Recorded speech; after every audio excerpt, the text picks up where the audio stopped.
ప్రవీణ్ అనే వ్యక్తి మీడియాలో చాలా తారాస్థాయిలో ఆరోపణలు చేయడము, నిందారోపణలు చేయడము, ఎలాంటి ఆధారం లేకుండా మాట్లాడము, ఏ ఒక్క ఎవిడెన్స్ కూడా ప్రజెంట్ చేయకుండా చాలా చాలా పెద్ద పెద్ద నిందలు మోపడం అన్నది చాలా పెద్ద ఆశ్చర్యానికి గురి చేసింది నాకు. ఆధారం లేకుండా కాదు, ఆయన ఒక 10-15 డేస్ మీ చుట్టూ ట్రావెల్ చేశాడని, మీ ఆఫీస్కి వచ్చాడని, మీరు ఇచ్చినటువంటి సెమినార్లో ఆయన కూర్చున్నాడని, ఇన్ని రకాలటువంటి ఎవిడెన్స్లు స్వీకరించాను, ఇంకా ప్రొడ్యూస్ చేయాల్సినవి కూడా చాలా ఉన్నాయి అన్నట్టుగా మాట్లాడుతున్నాడు. మరి జీవితంలో ఎప్పుడు కూడా నేను తన్ని కలవలేదు.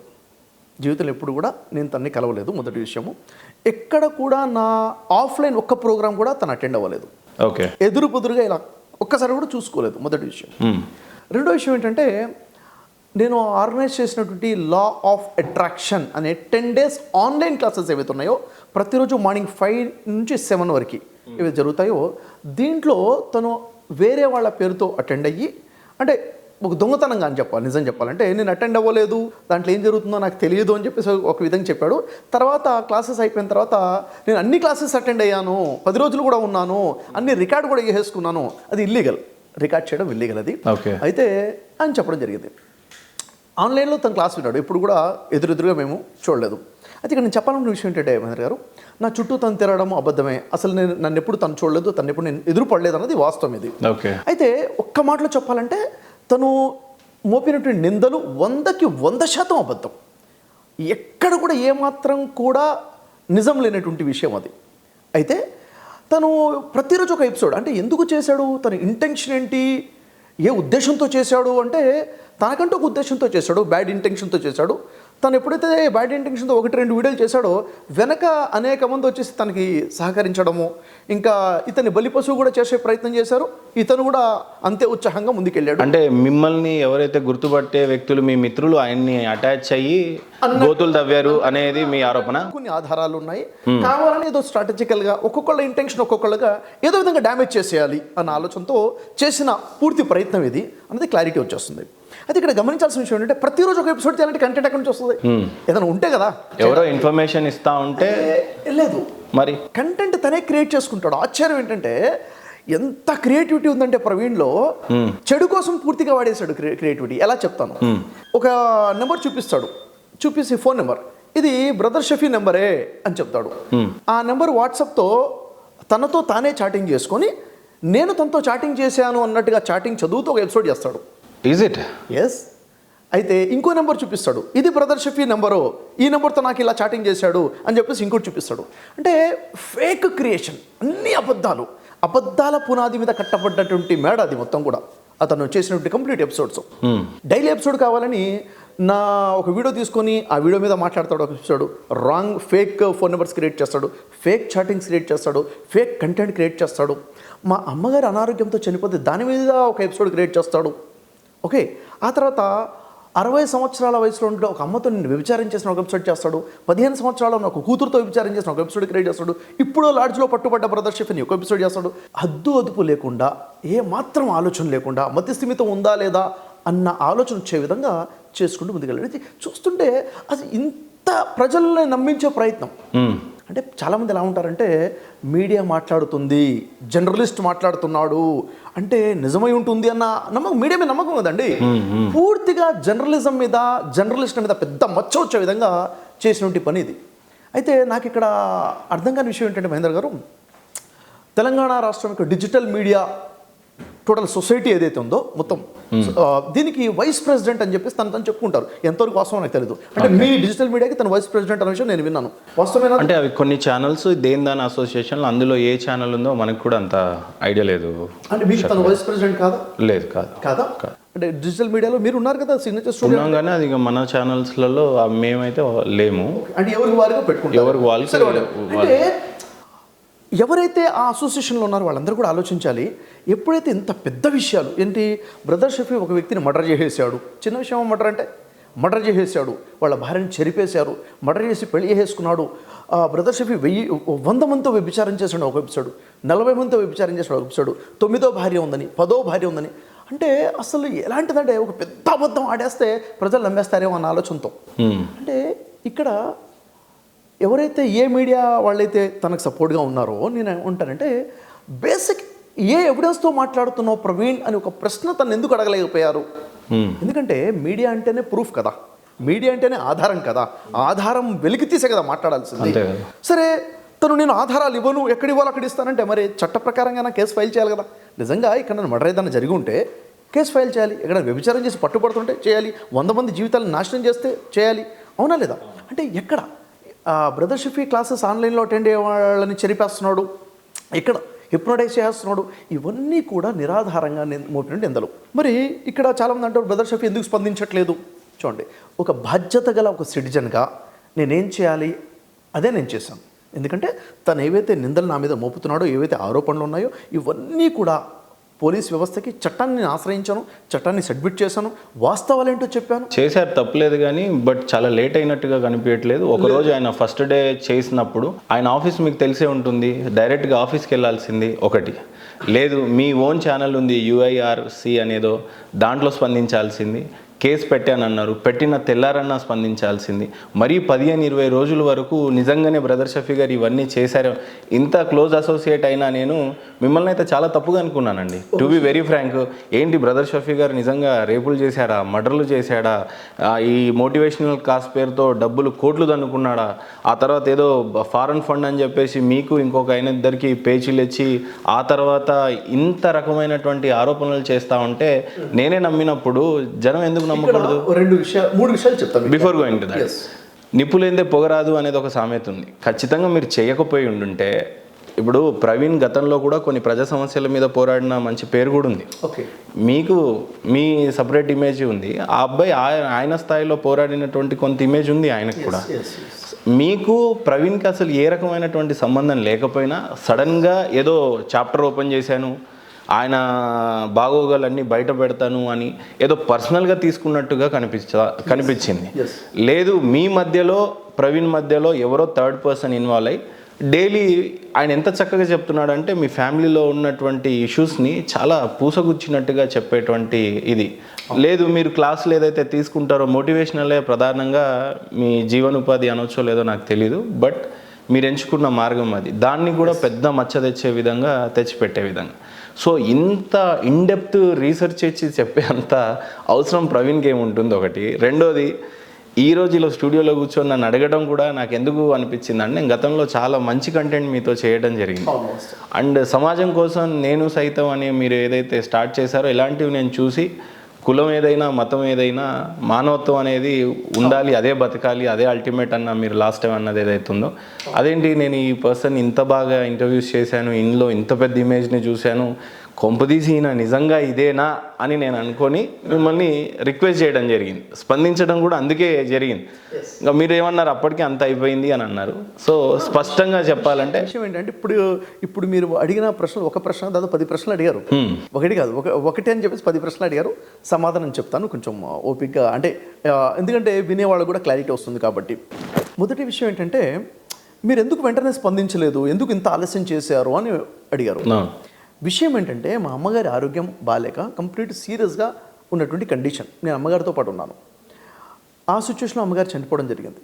ఓకే, అంటే దానికి దీనికి ఉన్న ఇంపార్టెన్స్ ఏంటి ఒకటి. రెండోది, నేను first batch law of attraction announce చేస్తున్నాను, ఆ క్లాసెస్ స్టార్ట్ అవుతున్నాయి, చాలా పెద్ద బాధ్యత నాది.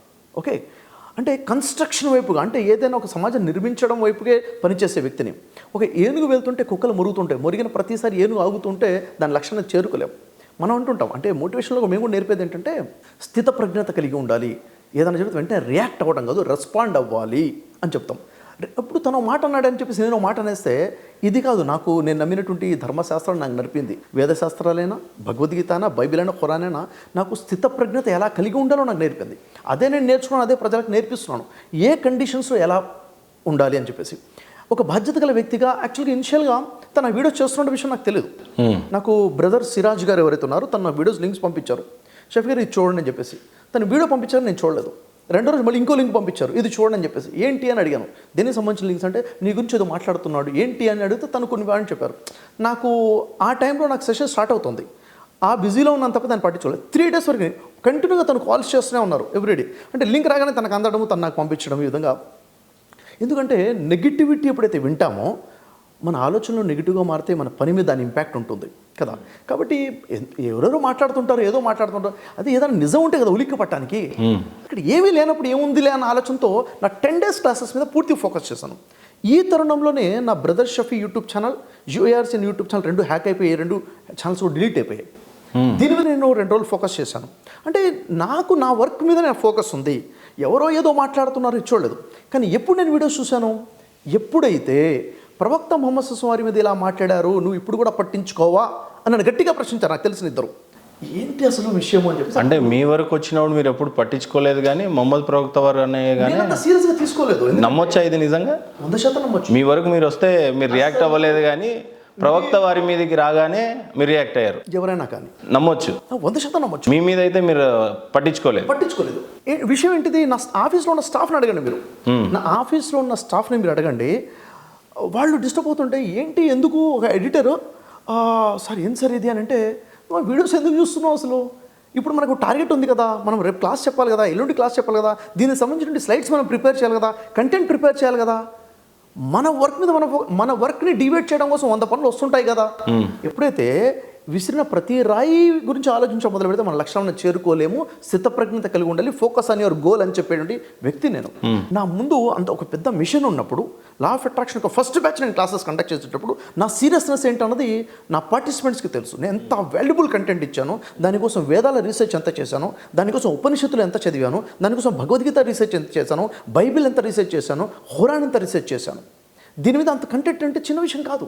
దాంట్లో ఎంతో ఇన్వాల్వ్ అయిపోయి దాని మీద కంటెంట్ తయారు చేసి క్లాసెస్ ఇచ్చే దాంట్లో నిమగ్నమైనప్పుడు ఇది నా కోసం నథింగ్ నాకు అనిపించింది.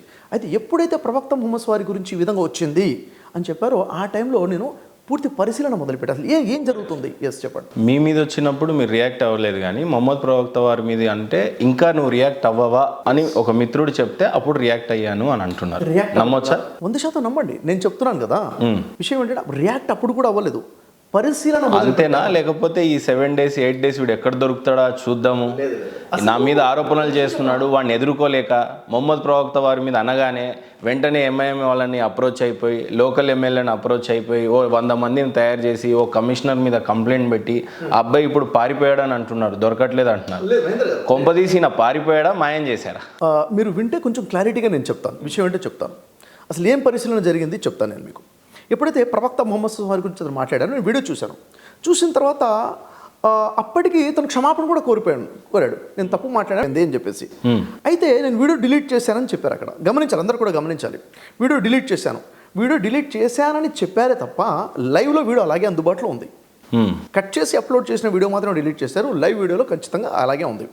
ఎప్పుడైతే ఇది జరిగిందో అప్పుడు నా మీద ఉన్న ఆరోపణలు, ప్రవక్త ముహమ్మద్ వారి మీద సల్లల్లాహు అలైహి వసల్లం చేసిన ఆరోపణలన్నీ కలిపి వెంటనే నేను కేసు ఫైల్ చేశాను. మీరు ఫైల్ చేశారు? ఫస్ట్ కేసు నేను ఫైల్ చేశాను. అంటే ఇప్పుడు చిల్క ప్రవీణ్ మీద మీరు ఫైల్ చేసిన కేసు వల్లే నా పేరు మీద నేను కేసు ఫైల్ చేయడం జరిగింది. కమిషనర్ గారు ఒక ప్రెస్ మీట్ పెట్టారు చూడండి, అది మీ కేసు వల్లేనా? లేదు, నా కేసు వల్ల పెట్టలేదు. అచ్చా, అది ఎంఐఎం వాళ్ళు లోకల్ ఎమ్మెల్యే కూడా తెలియని విషయం. అది ఎంఐఎం వాళ్ళు కూడా దానికి రియాక్ట్ అయ్యి కేసు పెట్టారన్న విషయం నాకు తెలియదు. మీరు ఎక్కడ కేసు పెట్టారు? సైబర్ క్రైమ్ లో కేసు చేశాను. వాళ్ళు ఎక్కడ పెట్టారు? తెలియదు ఆ విషయం. కనీసం మీరు పరిశోధించలేదు? లేదు, నాకు తెలియదు. యాక్చువల్గా కేసు అయిందని చెప్పి అడిషనల్ సిపి గారు దాని మీద ప్రెస్ మీట్ పెట్టారు. నాకు తెలిసి బంజారా హిల్స్, జూబ్లీ హిల్స్ ఎక్కడో నాకు తెలియదు, ఎక్కడ చేశారు అన్నది నాకు క్లారిటీ లేదు ఆ విషయం.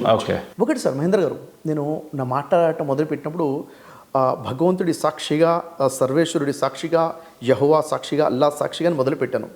ఎందుకంటే ధర్మంగా బతకండి అని చెప్పేటువంటి నేను, నీతి నిజాయితీతో బతకండి, మానవత్వంతో బతకండి అని చెప్పేటువంటి నేను కూడా ధర్మంగా బతకాలని, రోల్ మోడల్గా ఉండాలని నేను ప్రయత్నం చేస్తాను.